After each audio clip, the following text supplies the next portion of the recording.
Bakit nga ba nagkakaroon ng gout arthritis ang isang tao?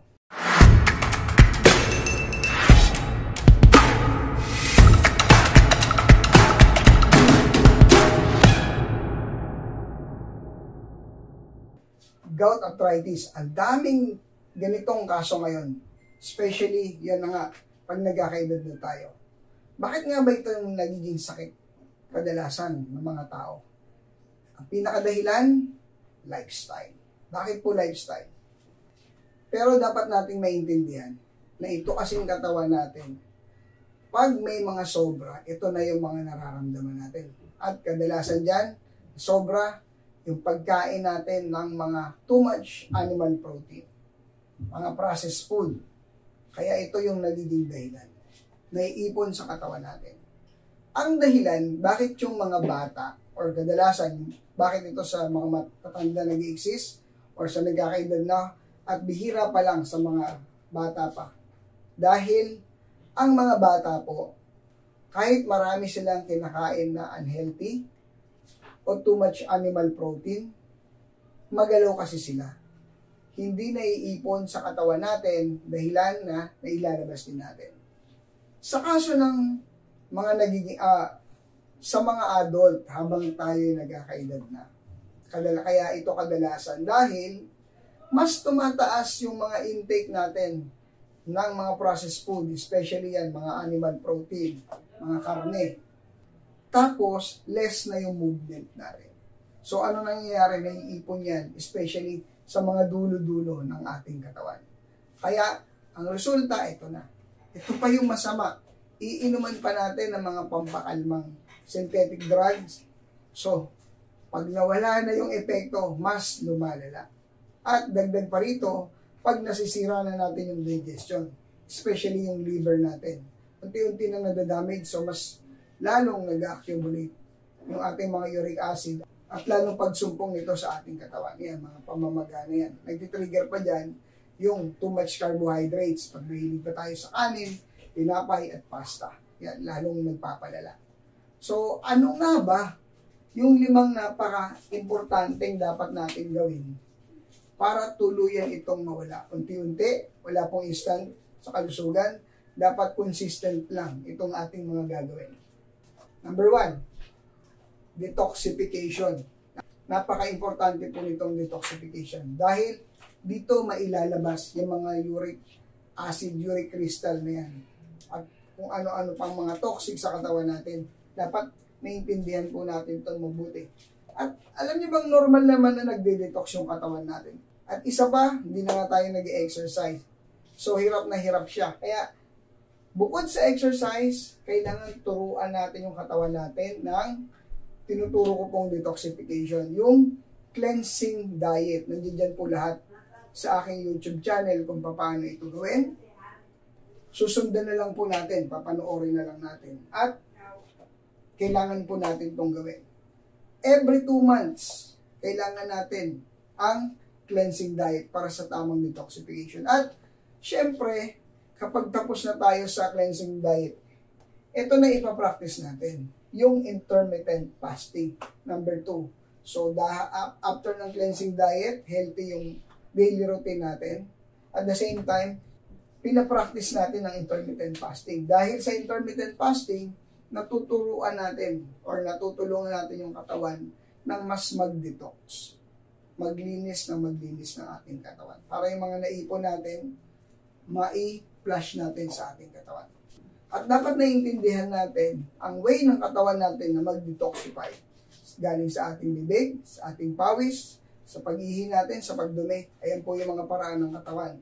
Kaya kung hindi tama yung detoxification natin, mas marami tayong pinapasok sa katawan. Natural lang.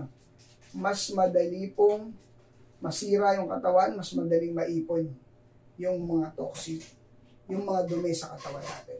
Kaya, kahit anong gawin natin, kung hindi natin nagagawa yung tama, palala po ng palala ang gout at arthritis. Number 3, healthy lifestyle. Akala po kasi natin yung healthy lifestyle, ganun-ganun lang. Dapat po nutritional yung mga kinakain natin, puro masusustansya. Kahit po sabihin na natin yung mga gulay, may mga purine pa yan. Kailangan po natin yan. Kasi naturally po yan. Alam yan yung process ng katawan natin.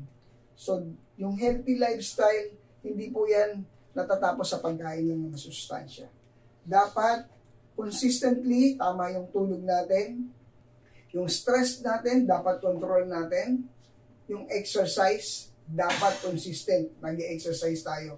Kung kaya mag-jogging, mas better yung jogging na magagawa natin. Pinagpapawisan tayo lagi dapat para mas mabilis ma-detox yung katawan natin. At syempre yung pagpapaaraw, napaka-importante po yan dahil yan yung transportation ng nutrition. Number 4, kailangan natin i-avoid yung mga sinusupply natin mali at hindi na kaya ng katawan. Yung animal protein. Dahil nandiyan ka sa ganyang sitwasyon, dapat malinisan mo ng gusto yung katawan mo. So, kung ito yung nagbibigay ng too much na uric acid sa katawan mo, so dapat po talaga mai-avoid ito. No? Para tuloy-tuloy yung withdrawal ng katawan. So, wala ka na masyadong dinideposit, puro ka na lang withdraw, anong mangyayari? Siyempre, mauubos at magiging konti lang yan sa katawan natin. Magiging normal yung value niya. So, siyempre, pag normal na, hindi ka na susumpungin ng arthritis. Hindi ka tulad ng inom ng gamot, kakalma ka lang, pero pag nawala yung bisa ng gamot, babalik yung nararamdaman mo. At worse, yung side effect niyan at saka yung dagdag na toxicity pa yan sa katawan mo. Too much carbohydrates, iwasan din natin siyempre. Dahil ito yung nagtitrigger ng mga infection saka inflammation. So, lahat naman ng kinakain natin may carbohydrates. Dapat lang i-minimal na natin. At mas malaking bagay kung ma-avoid natin yung tinapay, pasta, kung magkanin man tayo, dapat konti lang. At syempre, yung mga oily food, iwasan mo na yan.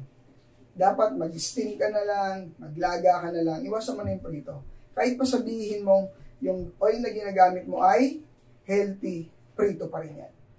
At napaka-importante yung water with rock salt. Naulit ko, marami tayong water with rock salt na videos or sa tubig playlist. Wag po nating katakutan ng asin dahil napaka-importante po yan sa katawan natin.